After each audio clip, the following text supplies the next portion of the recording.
வணக்கம் நண்பர்களே. என் காதல் கல்வனே அத்தியாயம் 2. மோனிஷாவிற்கு ஒரே குழப்பம். நான் தவறு செய்து விட்டேனோ? எப்படி யோசிக்காமல் ஒருவனை அடித்தேன்? அவன் முகத்தில்தான் எவ்வளவு கோபம்! போகட்டும் என விட முடியாமல் அவன் கோபம் ஏன் தன்னை இவ்வளவு பாதிக்கிறது? அவளுக்கு புரியவில்லை. முதல் நாள் வகுப்பில் அனைவரும் மகிழ்ச்சியாக இருக்க அவளுக்கு மட்டும் ஏன் இந்த தொல்லை? அம்மா சொல்வது போல எப்போதும் யோசித்து ஒரு செயலை செய்ய வேண்டும். இனி யோசித்து என்ன பயன்? அடித்து விட்டாளே. தோழி ஹரிப்பிரியாவிடம் கேட்டாள். யார்டி அது இவ்வளவு கோவமா பேசிட்டு போறான்? என்ன பண்ண போறானோ? நான் பண்ணதும் தப்புதானே. போய் சாரி சொல்லிடட்டுமா? அதுதான் சரி, வா போகலாம். பிரின்சிபல் ரூம்ல தான் இருப்பாங்க, போய் சாரி சொல்லிட்டு ஓடி வந்துடலாம் என வாசலை நோக்கி செல்ல, வகுப்புக்குள்ளே ஆசிரியை சகுந்தலா வந்து கொண்டிருந்தார். ஒன்றும் செய்ய முடியாமல் தன் இருக்கைக்கு சென்று அமர்ந்து கொண்டு வகுப்பு முடிய காத்திருந்தாள் மோனிஷா. வினீத்தின் வண்டி கல்லூரி வாசலுக்கு வந்ததுதான் தாமதம். அவன் நண்பர் குழாம் அவனிடம் ஓடி வந்தது. மச்சி, நம்ம அர்ஜுன ஒரு பொண்ணு அடிச்சுட்டாடா. வினீத் புயலை போல வண்டியில் இருந்து இறங்கினான். யாருடா அவ? என் நண்பன் மேல கை வச்சவ? நீங்க எல்லாம் என்ன பண்ணிட்டு இருந்தீங்க என ஆவேசமாக கத்தினான். யார், எந்த ஆண்டு, எந்த டிபார்ட்மெண்ட் என்று விசாரிச்சு அவளை இன்னும் அரை மணி நேரத்துல என் முன்னாடி கொண்டு வரணும். ஓடு ஓடு என தன் நண்பர்களை துரத்தினான். அர்ஜுன் எதிரே வந்து கொண்டிருப்பதை பார்த்துவிட்டு வினீத் அவனிடம் சென்றான். என்னடா நடந்தது? அதெல்லாம் ஒண்ணு இல்ல மச்சி, நீ வா, கிளாஸுக்கு போகலாம், நேரம் ஆச்சு என அர்ஜுன் வகுப்பை நோக்கி நடந்தான். யாரோ ஒரு பொண்ணு உன்னை அடிச்சாலாமே. என்னடா இது, என்கிட்ட சொல்ல மாட்டேன்ற? யாருடா அவ? வா, முதல்ல அத போய் என்னன்னு ரெண்டுல ஒண்ணு பார்த்துட்டு அப்புறமா கிளாஸுக்கு போகலாம். டேய், அவ ஏதோ முதல் வருடம், இப்போதான் காலேஜ்ல சேர்ந்து இருக்காடா. விவரம் இல்ல சின்ன பொண்ணு, ஏதோ புரியாம இப்படி பண்ணிட்டா. அத விடுடா என அர்ஜுன் வினீத்தை சமாதானம் செய்ய முயற்சிக்க, அப்படியா, கல்லூரியில முதல் நாளையா ஒருத்தி உண்மையில கை வைப்பா? இன்னைக்கு தாண்டா அவளுக்கு இந்த காலேஜ்ல கடைசி நாள் என வினீத் மேலும் பொங்கினான். சரிடா, அவ என்ன டிபார்ட்மெண்ட் பார்க்க பசங்களை அனுப்பியிருக்கேன், வரட்டும் பாத்துக்கலாம்.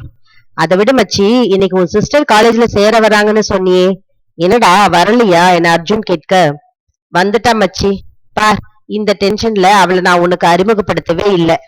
இப்ப கிளாஸ் துவங்கி இருக்கும், நான் கிளாஸ் விட்டதும் உனக்கு அறிமுகப்படுத்துறேன்டா என்ற இருவரும் வகுப்பை நோக்கி நடந்தனர். வகுப்புக்குள் நுழையும் சமயம் திலீபன் எதிரே வருவதை பார்த்துவிட்டு, மச்சி நீ உள்ள போ, இதோ நான் இப்ப வரேன் என்று அர்ஜுன் திலீபனை நோக்கி நடந்தான். யார்டா அவ?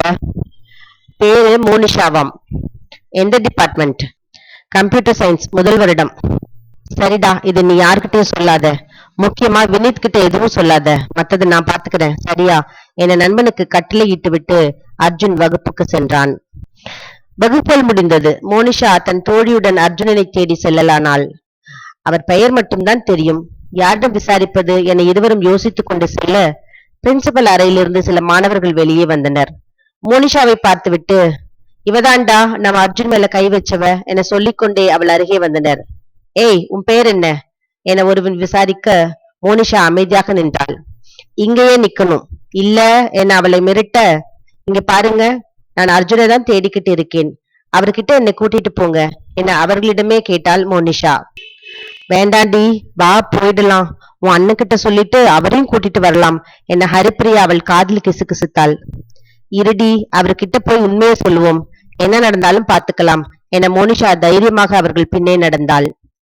அர்ஜுன் மௌனமாக அவளையே பார்த்து கொண்டிருந்தான். மோனிஷா தயங்கி தயங்கி சொன்னாள், இங்க பாருங்க மிஸ்டர் அர்ஜுன், நான் வேணும்னு பண்ணல, யாரையோ ராகிங் பண்றீங்கன்னு நினைச்சுதான். நீங்களும் நான் சொல்ல வந்ததை கேட்கவே இல்லை, ரொம்ப கோவமா இருந்தீங்க, அதான்.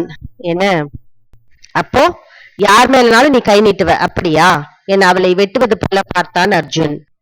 அப்படி இல்ல, மன்னிச்சிடுங்க, தப்பு நடந்துருச்சு என அவள் நேர்மையாக தன் குற்றத்தை ஒப்புக்கொள்ளவும் அர்ஜுனுக்கு உள்ளே மனம் லேசானது. அவள் கண்கள் அதில் தெரிந்த உண்மை, இவள் தைரியமானவள், நேர்மையானவள் என கட்டியம் கூறின. அந்த கண்கள் அவன் இதயத்தின் ஓரத்தில் ஒட்டி கொண்டது. எனவே சரி சரி, சின்ன பொண்ணா இருக்கேன்னு மன்னிச்சுட்டேன், இனிமே இப்படி யாருக்கிட்டையும் கை நீட்டுற பழக்கம் எல்லாம் வச்சுக்காத, அப்புறம் எல்லாரும் என்ன போல இருக்க மாட்டாங்க என அவளை அனுப்பிவிட்டான். அப்புறம் என் உயிர் நண்பன் கண்ல மாட்டிடாத, அவன்கிட்ட சொல்லி புரிய வைக்க முடியாது, சரியா? அவசரக்காரன், அதை விட கோபக்காரன் என் நண்பன் என ஒரு எச்சரிக்கையும் கொடுத்து அனுப்பினான். இது என்ன புது குழப்பம்? யார் அந்த நண்பன்? மோனிஷா இப்போது என்ன செய்வது? என் காதல் கல்வன் அத்தியாயம் 2 நிறைவுற்றது நண்பர்களே. அடுத்த அத்தியாயத்தில் சந்திக்கலாம். இந்த நாவல் உங்களுக்கு பிடித்திருந்தால் ஒரு லைக் செய்யுங்கள். நம்முடைய சேனலை சப்ஸ்கிரைப் செய்து கொள்ளுங்கள். எனவே தொடர்ந்து நீங்கள் இந்த நாவலை கேட்க முடியும். நாம் அடுத்த அத்தியாயத்தில் சந்திக்கலாம் நண்பர்களே. நன்றி. நான் பெல்லா.